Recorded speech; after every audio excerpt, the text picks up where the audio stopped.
Chapter 12. Out on the lake, sitting in the tiny boat, Dylan's mind raced with questions. He didn't think he was letting Grandpa on, but after a prolonged silence, the older man finally said, "It seems like something is on your mind." It wasn't a question, not exactly anyway. It was more of an open invitation to talk about anything that might have been on Dylan's mind. He took his eyes off his unmoving bobber and shifted in his seat to face his grandfather, rocking the boat as he did. This was it. This was his time to ask what had been on his mind since the last time they had sat together on this lake. "It's the fish," Dylan said. Not the opening he had in mind, but it did the trick. "You mean the red-eyed monster bass?" "Yes," Dylan said. He cleared his throat and prepared for his first question.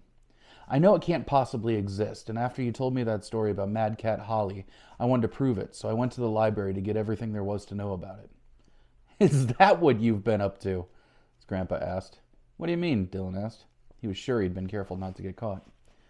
"You've been different since that day you and Grandma went to town, like your mind was someplace else." "What do you mean different?" Dylan asked. "Well," said Grandpa, "you haven't been arguing with us as much. It even seemed like you wanted to hear our stories the last couple of days." It was true. He had been different. Dylan hoped he hadn't been rude. After everything that happened in school this past year, he was trying extra hard to not be rude. "Yeah, I guess," he said. "It's just that there's no evidence to support that a giant bass, especially one with a massive red eye and a habit of saving water skiers and punishing poachers, exists anywhere, let alone in a little lake like this. There are no facts to support it."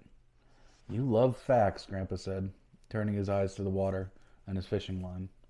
"So what's the problem?"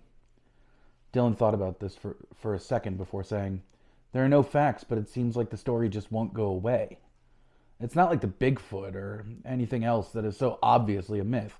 It seems like there have been so many sightings, so many near misses. Legend or myth or whatever, it seems like a lot of people believe there is such a thing and that the thing lives here. So why is there no proof?"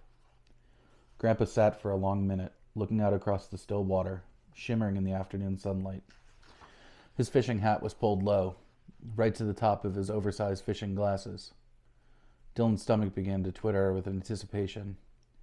Finally, his grandfather took a long, slow breath and turned back to him, removing his glasses and letting them fall to hang on the string around his neck. "You know, Dylan, I used to ask myself the very same thing," he said. "In fact, I used to be just like you, always learning new facts, studying history and science and math. There was nothing I liked more than knowing something for sure. I used to take a lot of comfort in that, and I wouldn't rest on something until I knew the truth one way or the other. And for a long time, I was obsessed with figuring out the monster bass. I wanted to prove everybody wrong, all the folks who said they'd seen it, who said they had touched it or knew someone who had. I wanted to show them for the fools that they were, and I wanted to be right." This must have been what the librarian had been talking about, Dylan thought to himself. At one point in his life, Dylan's grandfather was just like him, but something had changed him, had changed the way he thought about stories and myths. "So what happened?" Dylan asked. "Happened? What made you change your mind?" The old man turned and reeled in his line and began stowing his gear. He motioned for Dylan to do the same thing, and the boy did so without complaint. Grandpa lowered the motor into the water, and just before the boat began to pick up speed, said, "I want to tell you a story."